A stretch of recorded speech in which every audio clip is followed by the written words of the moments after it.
हे दोस्तों, welcome to wifi classes. मेरा नाम है गौरव और आज मैं आपके लिए पॉलिटी का मोस्ट इम्पॉर्टेंट टॉपिक लेकर आया हूं, जिसमें दोस्तों हम बात करेंगे sources of the constitution of India.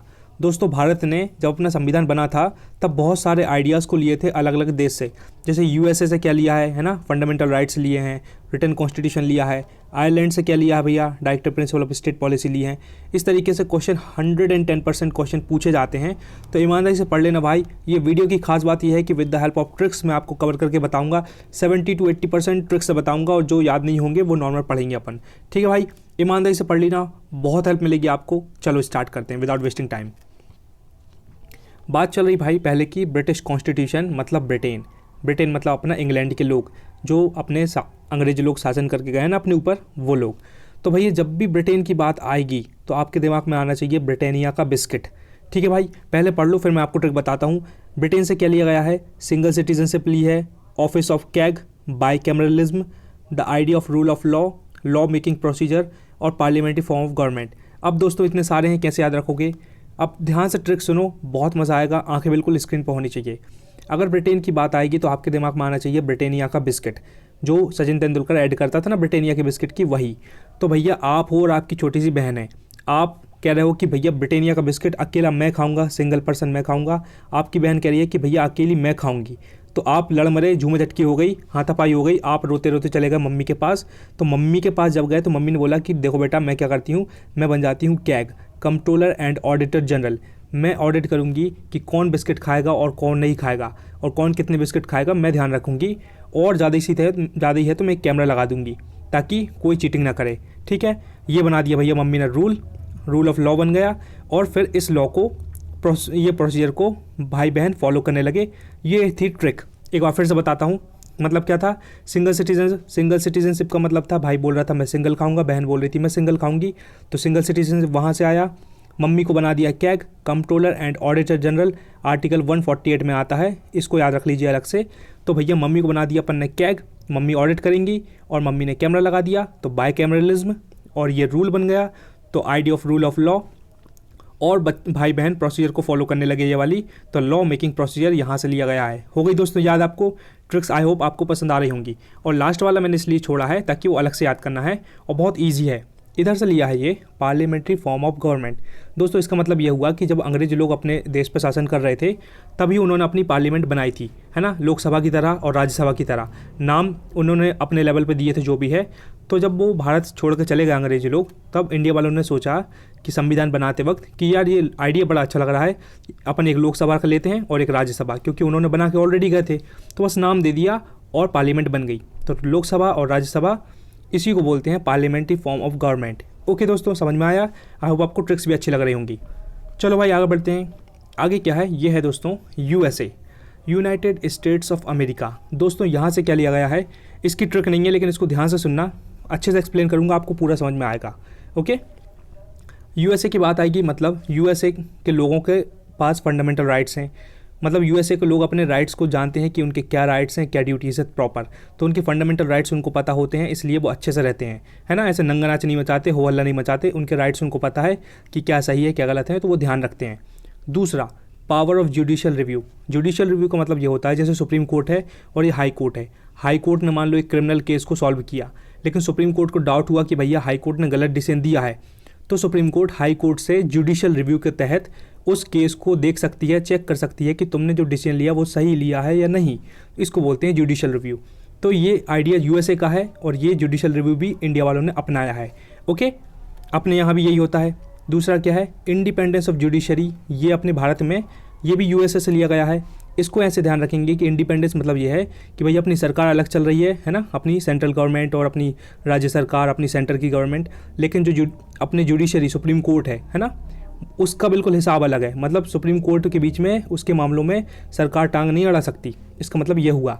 ठीक है, तो ये भी भैया उधर से लिया यूएसए से, क्योंकि यूएसए के लोग बड़े शानदार हैं। मतलब वो उनका जुडिशियल रिव्यू अलग चलता है, सरकार अलग चलती है, तो इसको बोलते हैं independence of judiciary. I hope आपको समझ में आ रहा होगा। मैं धीरे धीरे पढ़ाऊंगा, थोड़ा टाइम लेके पढ़ाऊंगा ताकि आप समझ पाएँ, वरना मैं फटफट पढ़ दूंगा, कोई मतलब नहीं निकलेगा। वो तो आप बुक से पढ़ सकते हो, है ना भाई। देखो डी क्या है, रिटन कॉन्स्टिट्यूशन। ये भैया यूएसए के पास रिटन कॉन्स्टिट्यूशन था पहले। तो जब अपने भारत का संविधान बन रहा था तो सब यूएसए को ऑब्वियसली सब लोग फॉलो करते हैं कि इतना सक्सेसफुल देश है, तो भारत ने बोला कि भैया यूएसए ने अगर रिटन कॉन्स्टिट्यूशन बनाया है तो हम भी अपना रिटन कॉन्स्टिट्यूशन बनाएंगे, इसलिए रिटन कॉन्स्टिट्यूशन यूएसए से ले लिया गया। ओके। प्रियम्बल भी यूएसए से लिया गया है दोस्तों। मैंने कैसे याद रखा कि यूएसए के लोग बड़े प्यार से, बड़ी प्यार मोहब्बत से बात करते हैं, तो प्रियम्बल के अंदर प्रेम वर्ड उठा लिया मैंने। तो यूएसए के लोग बड़ी प्रेम से बात करते हैं, how are you, hi how are you, मतलब आर यू डूइंग वेल, और इस तरीके से प्यार से बात करते हैं। ठीक है भाई, तो मैंने याद कर लिया कि प्रियम्बल मतलब प्रेम। प्रेम से कौन बात करता है? यूएसए वाले। तो यूएसए से क्या लिया गया है? प्रियम्बल। ओके दोस्तों, आई होप आपको समझ में आ रहा होगा और मैं क्या एक्सप्रेस करना चाहता हूँ आप कनेक्ट कर पा रहे होंगे। पोस्ट ऑफ वाइस प्रेसिडेंट, ये भी वहीं से लिया गया है। आपको पता है कि यूएसए में भैया प्राइम मिनिस्टर का हिसाब कुछ होता ही नहीं है, उधर कोई पोस्ट मोस्ट नहीं होती प्राइम मिनिस्टर की, वहाँ से प्रेसिडेंट चलता है और वाइस प्रेसिडेंट चलता है। तो जहाँ प्रेसिडेंट रहेगा वही वाइस प्रेसिडेंट रहेगा। तो post of vice president has been taken from USA. Okay, इस तरीके से आप इसको याद रख सकते हैं। आगे बढ़ते हैं, मैं आपको लास्ट में रिवाइज भी करवाऊंगा, टेंशन की कोई बात नहीं है भाई। और ये सारा कंटेंट लूसेंट का लिया गया है, तो टेंशन की कोई बात नहीं, आप यहाँ से पढ़ लो, ये लूसेंट की बुक से पढ़ लो, बात बराबर है ना। ये देखो दोस्तों, ये है आयरिश कॉन्स्टिट्यूशन आयरलैंड।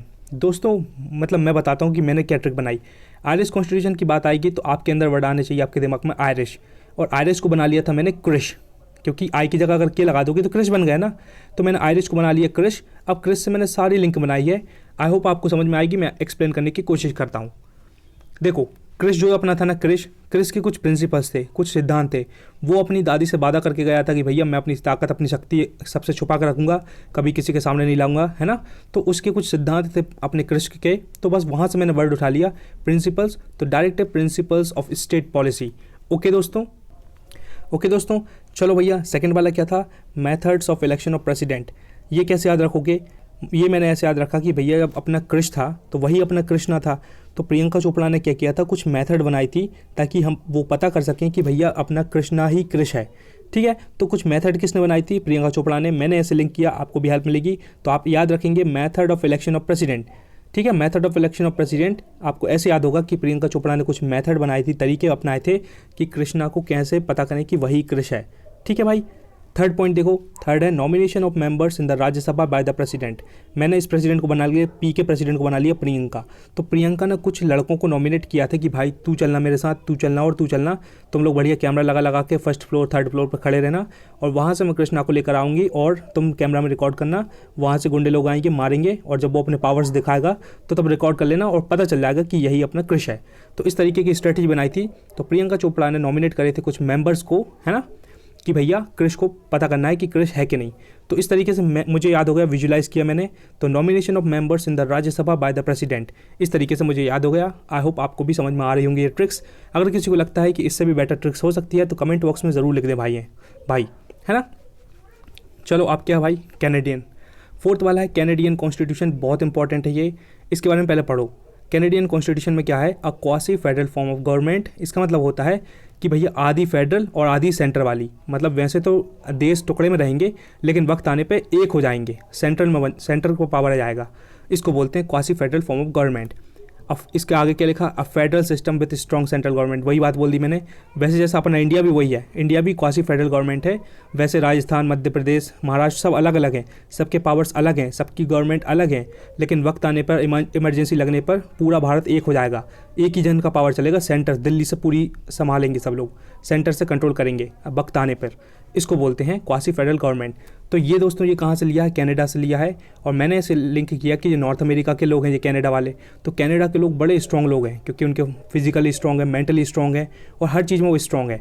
तो स्ट्रॉन्ग सेंटर की बात आएगी तो आपके दिमाग में आना चाहिए भैया कि ये अमेरिका वाले लोग हैं, कनाडा के लोग हैं, वही लोग स्ट्रॉन्ग होते हैं फाइनेंशियली, मेंटली, फिजिकली, हर तरीके से।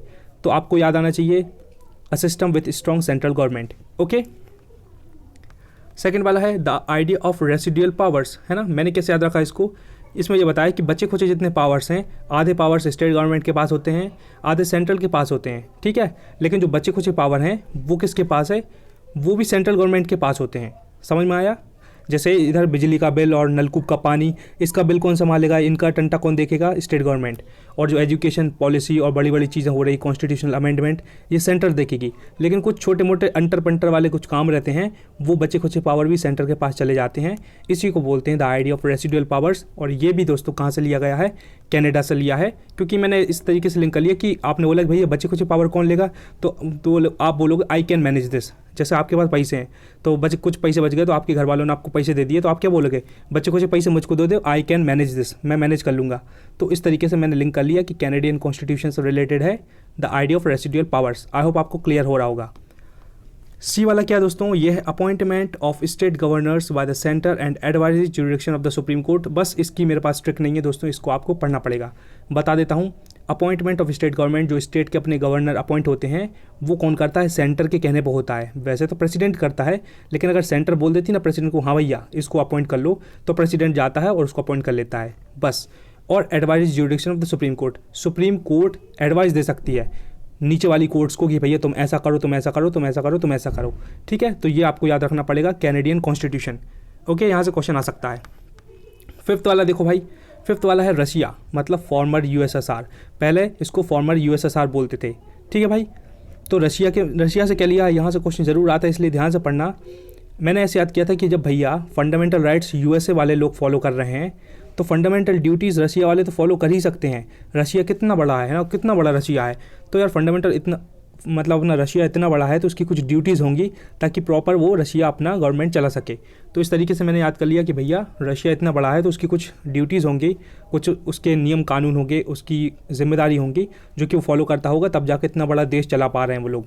ठीक है, तो इस तरीके से आप इसको याद रख सकते हैं।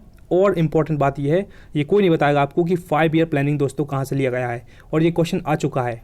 5 ईयर प्लानिंग कहाँ से लिया दोस्तों, ये भी रशिया से लिया गया है। सिर्फ 2 आइटम लिए गए हैं रशिया से, तो ध्यान रखिएगा, बहुत इंपॉर्टेंट है भाई, है ना। अब देखो 6th वाला क्या है, ऑस्ट्रेलियन कॉन्स्टिट्यूशन, मतलब ऑस्ट्रेलिया की बात आ गई भाई।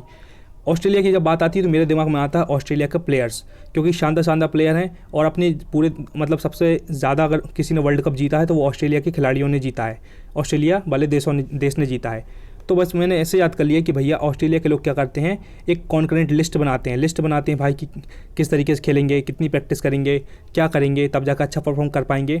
तो वो लिस्ट बना के एक चेक लिस्ट बनाते हैं, हाँ भाई बैटिंग हो गई, बॉलिंग की प्रैक्टिस हो गई, फील्डिंग की प्रैक्टिस हो गई, इस तरीके से एक लिस्ट बना के रखते हैं, इसलिए वो इतने प्रोडक्टिव होते हैं और वर्ल्ड कप जीत लेते हैं। तो बस मैंने ऐसे विजुलाइज किया था, मैं आपकी हेल्प करना चाहता हूँ, तो शायद आपको भी समझ में आ रहा होगा मैं क्या बोल रहा हूँ। सेकंड है प्रोविजन रिगार्डिंग ट्रेड, है ना। इस तरीके से भैया वो क्या करते थे, ट्रेड करते थे।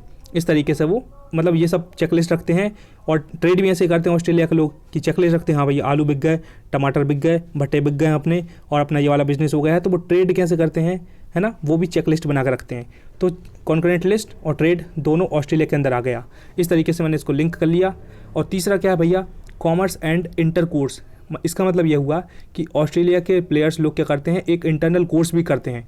मतलब जब प्रैक्टिस करते हैं उस टाइम पर कोर्स चलता है उनका कि भाई मतलब प्रॉपर बैटिंग होनी चाहिए, प्रॉपर बैटिंग की टेक्निक सीखते हैं, बॉलिंग कैसे करना है, फील्डिंग कैसे करना है, प्रॉपर रिकवरी कैसे लेना है, तो एक कोर्स चलता है उनका, इसलिए वो इतनी मेहनत करते हैं। That's why they are successful, और वो वर्ल्ड कप जीत लेते हैं भाई। तो वो कोर्स वगैरह करते रहते हैं, ऐसा नहीं है कि मुँह उठा घूम रहे हैं और टीवी देख रहे हैं बढ़िया पैर फैला कर बैठे हैं, ऐसा नहीं है ना। तो इस तरीके से मैंने इसको याद कर लिया। डी वाला है joint sitting in the parliament. और ऑस्ट्रेलिया के प्लेयर्स इतने प्यारे होते हैं कि वो क्या करते हैं, ज्वाइंट सिटिंग करते हैं, मतलब बैठते हैं कि भैया पूरे 11 के 11 प्लेयर आकर बैठे हैं, हाँ भाई कैसे बॉलिंग करना है, कैसे अटैक करना है, टीम कैसे मैनेज करेगी, अगर कोई बॉलिंग कब करेगा, इस तरीके से वो ज्वाइंट सिटिंग करते हैं और पूरा प्लान बनाते हैं कि हम कैसे जीतेंगे। इस तरीके से मैंने याद कर लिया कि ऑस्ट्रेलिया की बात आएगी मतलब ऑस्ट्रेलियन प्लेयर्स, और ऑस्ट्रेलियन प्लेयर्स से सारी बातें आप लिंक करके इसको याद कर लेना भाई। तो joint sitting in the parliament has been taken from Australia. ई वाला है last, languages of the preamble, है ना। ये देखो अभी प्रीएम्बल मैंने क्या बताया था, प्रेम से कौन बात करता है, यूएसए वाले याद करते हैं। तो प्रीएम्बल अकेला कहाँ से लिया गया है, यूएसए से। लेकिन लैंग्वेजेस ऑफ द प्रीएम्बल कहाँ से लिए गए दोस्तों, वो ऑस्ट्रेलिया से लिए गए हैं। तो बस मैंने ऐसे याद किया कि ऑस्ट्रेलिया के लोग भी बहुत प्यार से बहुत अच्छे एक्सेंट में बात करते हैं, उनकी लैंग्वेज बड़ी पसंद आती है मुझे। तो लैंग्वेजेस ऑफ द प्रीएम्बल किसकी है, ऑस्ट्रेलिया वालों से लिया है। ठीक है भाई, इसको थोड़ा सा स्पेशली याद रखिएगा, भूल मत जाना आप। 7th वाला क्या है, ये है इंपॉर्टेंट, जर्मनी। जर्मनी का कैसे याद रखेंगे दोस्तों, पहले पढ़ो, suspension of fundamental rights during emergency. जब इमरजेंसी लगेंगी तो भैया सारे के सारे फंडामेंटल राइट्स जो है सारे सस्पेंड हो जाएंगे। ये आइडिया लिया है जर्मनी से। और मैंने इसको ऐसे याद किया था भैया कि जर्मनी से कौन था भैया, अपना हिटलर था, अडोल्फ हिटलर। तो हिटलर हर कहीं फाइट माइट करने लगता था, हर कहीं गोला बारूद और बम फोड़ देता था, कुछ भी करता था, तो हर कभी इमरजेंसी लग जाती थी वहाँ। तो बस इस तरीके से मैंने याद कर लिया कि हिटलर क्या करता था, हर जगह नंगनाच मचाता था, हर कहीं बम फेंक देता था, तो उस चक्कर में भैया देश में लग जाती थी इमरजेंसी। तो जब भी अगर बात आएगी कि भैया इमरजेंसी कहाँ से लिए गए हैं, है ना, इमरजेंसी लगेगी तो फंडामेंटल राइट सस्पेंड हो जाएंगे। ये आइडिया कहाँ से लिया है, ये जर्मनी से लिया है ना, समझ में आया। जब भी इमरजेंसी की बात आएगी तो जर्मनी, क्योंकि जर्मनी का अडोल्फ हिटलर था और उसकी वजह से बड़ी इमरजेंसी लगती थी। ठीक है, चलो भाई आपके आगे ये इंपॉर्टेंट है, ये है south African constitution. South Africa से दोस्तों क्या लिया है, ये लिया है प्रोसीजर ऑफ कॉन्स्टिट्यूशनल अमेंडमेंट। इसको आप कैसे याद रखेंगे, मैंने ऐसे याद रखा कि भैया अपने साउथ अफ्रीका से कौन लौट के आया था, गांधी जी, है ना। तो वहीं से भैया उन्होंने आइडिया लेकर आए थे कि भैया कॉन्स्टिट्यूशनल अमेंडमेंट भी मैं ही करवाऊंगा। इस तरीके से मैंने इसको लिंक कर लिया, क्योंकि साउथ अफ्रीका से सीख के आए थे वो गांधी जी कि साउथ अफ्रीका में कॉन्स्टिट्यूशनल अमेंडमेंट होता है, तो क्यों ना भारत में भी अपन ऐसा एक स्टेप रखें, एक सिस्टम रखें कि उसमें संविधान का संशोधन हो सके, है ना, क्योंकि बहुत सारी चीज़ें रिजिड होती हैं, तो उसमें ऐड कर करके, जैसे अभी देखो इकोनॉमिक वीकर सेक्शन के लिए कुछ कॉन्स्टिट्यूशनल अमेंडमेंट हो गया, ओबीसी के लिए भी मतलब रिजर्वेशन दे दिया, ये सब कॉन्स्टिट्यूशनल अमेंडमेंट के तहत आता है। और एक अच्छी चीज़ बताता हूँ मैं, कॉन्स्टिट्यूशनल अमेंडमेंट कौन से आर्टिकल के तहत आता है दोस्तों, 368, याद रखिएगा, इंपॉर्टेंट है, क्वेश्चन आ जाता है कि भैया कॉन्स्टिट्यूशनल अमेंडमेंट किस आर्टिकल के तहत होता है। 368 के तहत भैया जितने भी संशोधन हुए हैं आज तक वो इस आर्टिकल के तहत होते हैं। ओके, एक बार फिर से साउथ अफ्रीका से गांधी जी लौट कर आए थे, उन्होंने वहाँ से ये आइडिया लेकर आए थे भैया कॉन्स्टिट्यूशन अमेंडमेंट का सिस्टम होना चाहिए भारतीय संविधान में, तो यहाँ से मैंने इसको याद रख लिया, आपको भी पक्का याद होगा। कॉन्स्टिट्यूशन ऑफ फ्रांस, फ्रांस से भैया क्या लिया है, ये भी इंपॉर्टेंट है, ये है Republic of liberty equality and fraternity. ठीक है, अब भैया मैंने इसको याद ऐसे रखा कि मैंने एकदम से मुझे क्लिक हुआ, मैंने फ्रेंड के अंदर से वर्ड आ रहा रैन, रैन मतलब भागना, तो आप अपने बच्चों को समझा रहे हो बेटा कि हम लिबर्टी इक्वलिटी और फ्रेटर्निटी के लिए बहुत भागम भाग करी है हमने, है ना। आपके मम्मी पापा आपको बोलेंगे कि बेटा लिबर्टी इक्वलिटी और फ्रेटर्निटी के लिए हमने बहुत भाग दौड़ करी है, तो इस तरीके से मुझे हमेशा की तरह हमेशा से याद हो गया कि फ्रांस की बात आएगी तो इक्वलिटी, लिबर्टी एंड फ्रेटर्निटी सिर्फ एक है ना। तो इंपॉर्टेंट ध्यान रखिएगा, आ जाएगा क्वेश्चन। 10th वाला क्या है, जापानीज़ कॉन्स्टिट्यूशन। भैया जापान से क्या लिया है, सब हर देश से ले रहे हैं तो जापान क्यों छूट जाएगा, उधर से भी कुछ उठाओ भाई। जापान से लिया है प्रोसीजर इस्टेब्लिश्ड वाइल्ड लॉ, है ना, वाइल्ड लॉ। तो भैया मैंने ऐसे याद रखा था कि जापान में एक फॉर्मूला चलता बड़ा फेमस है, काइजन, है ना। काइजन में क्या होता है कि हर दिन एक छोटे छोटे स्टेप लो और अपनी लाइफ को इम्प्रूव करो, तो ये काइजन से ये वाला प्रोसीजर उठाया उन्होंने, बस मुझे एकदम से याद हो गया कि जो लॉ तो बन चुका है उसका लेकिन प्रोसीजर क्या होगा। जैसे आपको एक गोल अचीव करना है तो आप उसका प्रोसेस कैसे, उसका प्रोसीजर क्या होगा, कैसे उसको अचीव करोगे, तो ये भैया जापान से लिया है, क्योंकि जापान के लोग अपना गोल अचीव करने में बड़े इफेक्टिव होते हैं, बट प्रोसेस को फॉलो करते करते अपना गोल अचीव कर लेते हैं। तो ये प्रोसीजर वाला आइटम कहाँ से लिया है, जापान से लिया है। इस तरीके से आप इसको याद रख सकते हैं। ओके, अब देखो भाई लास्ट बात यह है, the Government of India Act 1935, इसको ध्यान से सुनना, इंपॉर्टेंट है, क्वेश्चन आ जाता है। The Government of India Act 1935 formed the basis और blueprint of the constitution of India with the features of federal system. इसमें यह बताया कि जो गवर्नमेंट ऑफ इंडिया एक्ट 1935 आया है अपने पूरे संविधान का बैकबोन है, ये आप ये कह सकते हैं कि गवर्नमेंट ऑफ इंडिया एक्ट 1935 में पूरा का पूरा हिसाब लिखा हुआ है कि भैया इस तरीके से अपना संविधान बनेगा। ठीक है, तो इसमें बस इतनी सी बात है, इसलिए जो ब्लूप्रिंट बोला ना, ब्लूप्रिंट मतलब इसको ध्यान में रखते ही संविधान बना है, बस इतनी सी बात है। तो क्वेश्चन यहाँ से इस तरीके से कुछ भी घुमा के एग्जामिनर पूछ लेगा आपसे। इंपॉर्टेंट बात यह है कि ऑफिस ऑफ गवर्नर कहाँ से लिया गया है दोस्तों, वो गवर्नमेंट ऑफ इंडिया एक्ट 1935 से लिया गया है, अलग से क्वेश्चन है, इसलिए आने की संभावना है कि भैया जब ऑफिस ऑफ गवर्नर कहाँ से लिया है, ऑप्शन दे देंगे वो ब्रिटेन, आयरलैंड, जर्मनी, और दे देंगे गवर्नमेंट ऑफ इंडिया 1935। अगर आपको पता है तो टिक लगाओ, वरना मुंडी खो जाओ, तो ये नहीं होना चाहिए। ठीक है भाई, देखो भाई सारा कुछ मैंने ईमानदारी से पढ़ा दिया है, आई होप आपने प्रॉपर देखा होगा। अगर अभी भी याद नहीं हो रहा तो फटाक से 2 की स्पीड में देख लो और क्वेश्चन का प्रॉपर आंसर दो, क्योंकि क्वेश्चन आंसर का बैटल है भाई, प्रॉपर आंसर देना। सिंगल सिटीजनशिप मैंने क्या बताया था, single citizenship is taken from which country, कौन बिस्किट खाएगा अकेला, कहाँ से लिया था, कौन सा बिस्किट था, नाम बताओ, कंपनी का क्या था, तो वहाँ से लिया है, तो आंसर लिखो उसका। ऑफिस ऑफ कैग, कैग किसको बना दिया था, मम्मी को क्या बना दिया था, कैग, कहाँ से कौन से देश से लिया है, आंसर बताओ, प्रॉपर आंसर दो। आई होप आपको प्रॉपर समझ में आ रहा होगा। जॉइंट सेटिंग किससे ली थी भैया, कौन जो बंदे थे, कौन से प्लेयर्स थे जो जॉइंट सेटिंग करते थे, कौन से देश के वो खिलाड़ी थे जो जॉइंट सेटिंग करके अपनी परफॉर्मेंस को इंप्रूव करते थे, जल्दी बताओ जल्दी, बिल्कुल। अगर सिंसियरिटी से पढ़ा होगा तो I would like to see your comment भाई, इन द कमेंट बॉक्स ज़रूर आंसर दीजिए, है ना। इमरजेंसी कहाँ से ली थी भैया, कौन वो बंदा था जिसकी वजह से बम फेंक देता था और देश में हर कभी इमरजेंसी लग जाती थी, वो कहाँ से था, वो बंदे का नाम क्या था और वो कहाँ से था, जल्दी बताओ।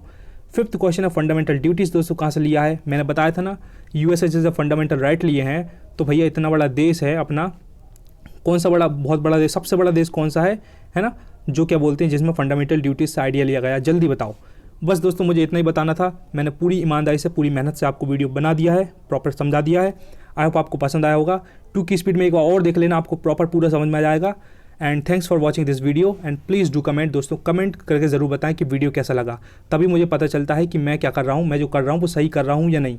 इसलिए कमेंट करके ज़रूर अपना पॉइंट रख दे दोस्तों, और बता दें कि वीडियो कैसा था और क्या इंप्रूव कर सकता हूँ, और नया वीडियो चाहिए हो तो वो भी बता दें, मैं वो भी बनाऊँगा। If you really like this video then you must subscribe this channel. दोस्तों ये ज़रूर करिए आप, अगर आपको सच में ग्रोथ चाहिए है तो सब्सक्राइब कर लीजिए। It's very very important for you to subscribe this channel.